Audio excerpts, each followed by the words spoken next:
Students, welcome to RAD Group of School Physical Education Plus 2 Class Chapter Number 3 yoga and lifestyle. आज हम बेटा बात करेंगे अपनी सेकंड लाइफस्टाइल डिसीज़ के बारे में जो कि डायबिटीज़ है और उसके कौन कौन से ऐसे आसन हैं जिससे कि हमें वो आसन परफॉर्म करने के बाद हम उस डायबिटीज़ डिसीज़ को अपने आप से बचा सकते हैं अपने आप को। So diabetes is better known lifestyle it has become an epidemic worldwide. Yoga help a lot to control and prevent this disease. Different asana help to stimulate the production of insulin that help in controlling diabetes. Basically बेटा क्या है, diabetes हमारा जो sugar level होता है वो high हो जाता है डायबिटीज़ में। ठीक है, इंसुलिन एक हार्मोन होता है जो डायबिटीज़ को, हमारे शुगर लेवल को हमारी बॉडी में क्या है कंट्रोल करता है। ठीक है, स्टिमुलेट करता है। अगर वो हार्मोन या अच्छे से सीक्रेट ना हो पाए या वो हार्मोन सीक्रेट होना बंद हो जाए तो क्या है, हम क्या कह सकते हैं कि वो पर्सन क्या है डायबिटीज़ के उसमें डिसीज़ हो सकती है, उसको डायबिटीज़ डिसीज़ हो सकती है। और उसको कंट्रोल करने के लिए बहुत तरह के डिफरेंट टाइप्स ऑफ आसन्स हैं जो हम परफॉर्म करेंगे। ठीक है, उसमें पहला आसन है बेटा हमारा, और डायबिटीज़ बेसिकली 2 टाइप की होती है, टाइप 1 एंड टाइप 2। टाइप 1 में क्या है बेटा कि हार्मोन सीक्रेट होना ही बंद हो जाता है, और टाइप 2 में क्या है प्रॉपरली हार्मोन सीक्रेट नहीं होता है। पहला आसन है बेटा भुजंगासन, उसके बाद है पश्चिमोत्तानासन, फिर है पवन मुक्तासन, देन अर्ध मुस्त्रांदासन। ठीक है, जो हाफ स्पाइन ट्विस्ट पोज भी हम कहते हैं। ठीक है, डायबिटीज़ मैंने जैसे बताया था 2 टाइप्स होती है। Type 1 no production of insulin, insulin का कोई प्रोडक्शन नहीं होगा टाइप 1 में। Type 2 pancreas does not produce enough insulin. क्या, और टाइप 2 में क्या है, जो पेनक्रियाज है बेटा, जो हार्मोन सीक्रेट होता है कहाँ से होता है, पेनक्रियाज से होता है। वहाँ से क्या है, जो इंसुलिन हार्मोन्स है वो प्रॉपरली सीक्रेट नहीं हो पाता या प्रोड्यूस नहीं हो पाता। हम पहले बात करेंगे भुजंगासन की। हम इसको कोबरा पोज भी बोलते हैं बेटा भुजंगासन को। ठीक है, इसका प्रोसीजर के बारे में बात करते हैं। This is done in line posture, ये लेट के किया जाने वाला आसन है। लाई ऑन द स्टोमक, पेट के बल लेट जाए। Rest forehead on the floor, जो फोरहेड है अपना वो फ्लोर पे रख लें। ठीक है, keep the feet and toes together and touch the ground. Place the hand at the shoulder level and palm on the floor. अब इसमें क्या है बेटा, जो हमारी हथेलियाँ होंगी फ्लोर पे होंगी। ठीक है, और जो क्या है हमारे जो फीट होंगे और टोज जो हमारे होंगे वो ग्राउंड को टच करेंगे। शोल्डर लेवल पे हम अपने हाथों को क्या है अपने चेस्ट के पास अपने पाम्स को रखेंगे। और उसके बाद क्या, inhale and lift the head, और उससे क्या है फिर हम अपनी पाम से क्या है पुश करेंगे फ्लोर को, जिससे कि हमारा हेड को लिफ्ट करना है, चेस्ट को लिफ्ट करना है, एब्डोमिनल को लिफ्ट करना है। And keep the Naval on the floor, और जो हमारी नवल नाभि है उसको क्या हमें फ्लोर पे ही रखना है। ठीक है, टेक 5 ब्रीथ एटलीस्ट, और ये करने के बाद हमें at least 5 breath complete inhale and exhale करना है। Exhale slowly come down. ठीक है, to rest with hand below the head slowly. ठीक है, और उसके बाद क्या अपनी नॉर्मल पोजीशन में स्लोली एक्सेल करते हुए आ जाना है। अब क्या इसके बेनिफिट्स क्या है, it improve the blood circulation and energise the heart. क्या ये ब्लड सर्कुलेशन को इम्प्रूव करता है और हार्ट को क्या है थोड़ा एनर्जेटिक करता है। ठीक है, उसकी जो वर्किंग है बहुत स्मूथ कर देता है। Decrease menstruation irregularities in female, जो मेंस्ट्रुएशन साइकिल होती है बेटा उसकी जो इरेगुलरिटीज़ है उसको भी क्या है ये डिक्रीज़ कर देता है जो फीमेल्स में होती है। It strengthen muscles of the chest, chest की मसल्स को स्ट्रेंथ करता है। ठीक है, शोल्डर्स की मसल्स को भी स्ट्रेंथ करता है, आर्म्स को भी स्ट्रेंथ करता है, और एब्डोमेन को भी स्ट्रेंथनिंग करता है, मतलब ताकत अच्छा बनाता है, मजबूत। It help to lose the weight, और ये हमारे वेट को लूज़ करने में भी हेल्पफुल होता है।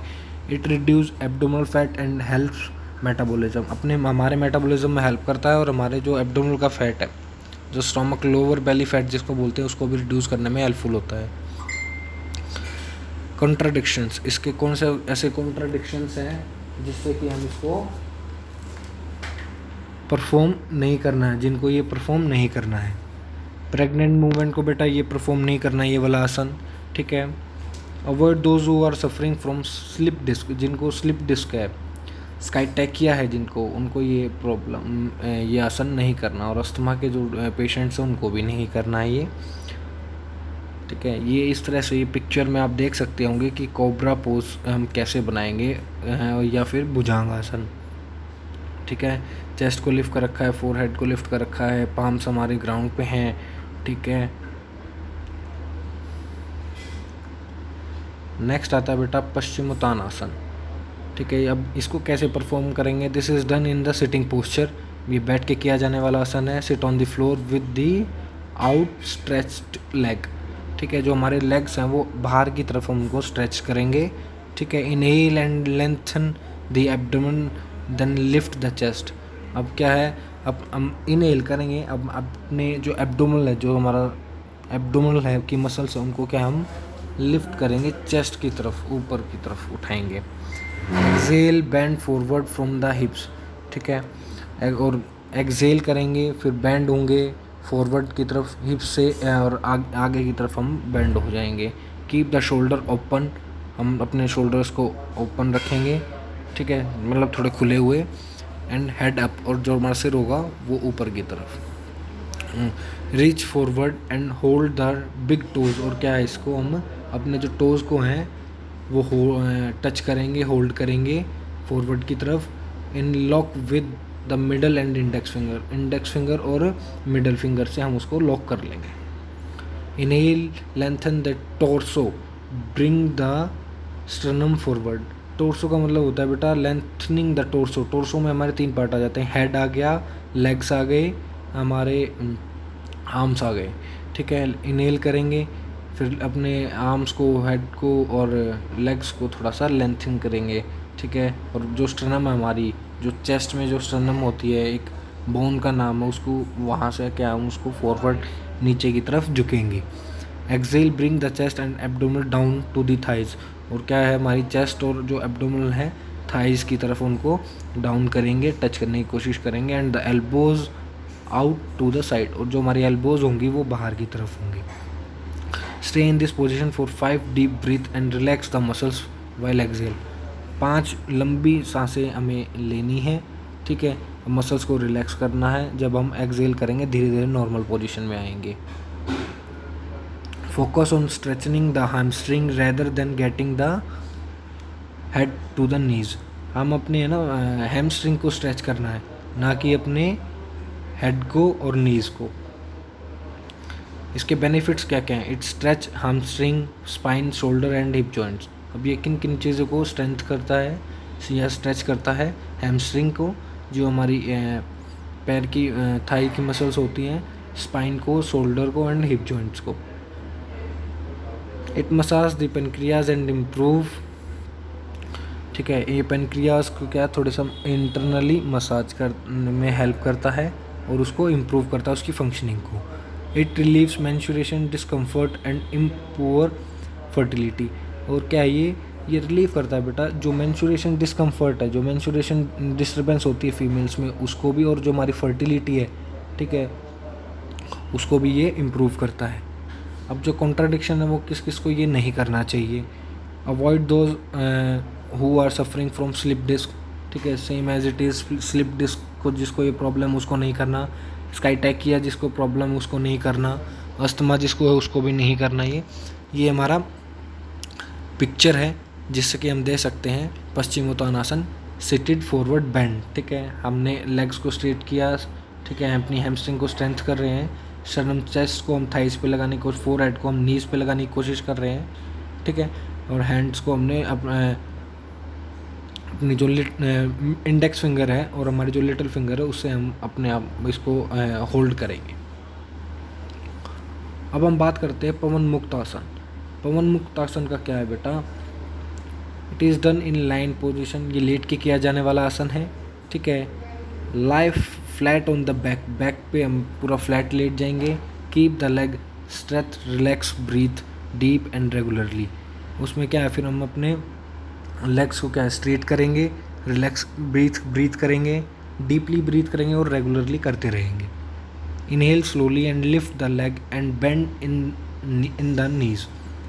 क्या अपने लेग्स को उठाएंगे, उनको बेंड कर लेंगे, ठीक है, नीज से बेंड करेंगे उनको, bring upward to the chest, और बेंड करने के बाद हम क्या चेस्ट की तरफ अपने जो बेंड किए हुए लेग हैं दोनों उनको चेस्ट की तरफ लेके आएंगे, till the thigh touch to the stomach, जब तक थाई हमारी स्टोमक पर टच ना कर दे। हग द नीज, नीज को हमने टाइटली हग करना है ताकि वो उसी पोजीशन में बने रहें। In place and lock the fingers, और फिंगर्स को क्या है दोनों हाथों की लॉक कर लेंगे। Place the nose tip between the knees, और जो हमारी नोज की टिप है वो दोनों नीज के बीच में हम उसको रख लेंगे।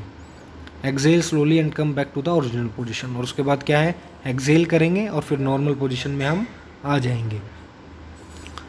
अब इसके बेनिफिट्स हैं बेटा, बेनिफिट्स क्या क्या हैं? It cure acidity, indigestion and constipation, ठीक है, कब्ज और हमारा जो इनडाइजेशन है, डाइजेशन सिस्टम्स है, एसिडिटी है, उनको ये क्या है क्योर, हटा देता है बिल्कुल ही, ठीक है, उनसे हमें बचाता भी है।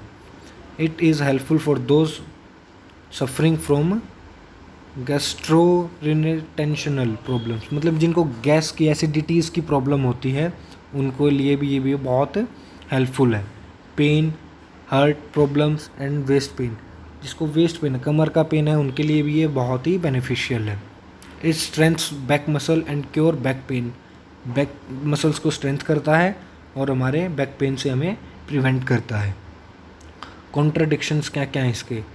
Those who are suffering from high blood pressure, hernia, ठीक है, heart problem, slip disc, ulcer should avoid, जिनको भी ये सारी डिसीजेज है बेटा या ये सारी प्रॉब्लम्स हैं उनको ये चीज़ें अवॉइड करनी है, ये आसन उनको अवॉइड करना है, करना नहीं है। During pregnancy and menstruation women should avoid this, menstruation cycle के दौरान इसको अवॉइड करना है, और प्रेगनेंसी है अगर वुमेन को उसको भी ये आसन नहीं करना है। ये कुछ इस तरह से इसका पोज है बेटा, ठीक है, देखो जैसे कि नोज़ आप पिक्चर्स में देख रहे हैं, इसमें पिक्चर में देख रहे हैं दोनों थाइज़ के बीच में है, थाइज़ हमारी चेस्ट पे लगी हुई है, हमने अपने लेग्स को हक कर रखा है, ठीक है, इसको हमें एटलीस्ट लंबी लंबी सांसें लेनी है, कम से कम 5 से 6 बार इस आसन को करते वक्त। ठीक है बेटा, तो आज की ये स्लाइड थी, ठीक है, आज का टॉपिक हमारा क्लियर हो चुका है डायबिटीज़ वाला, ठीक है, थैंक यू।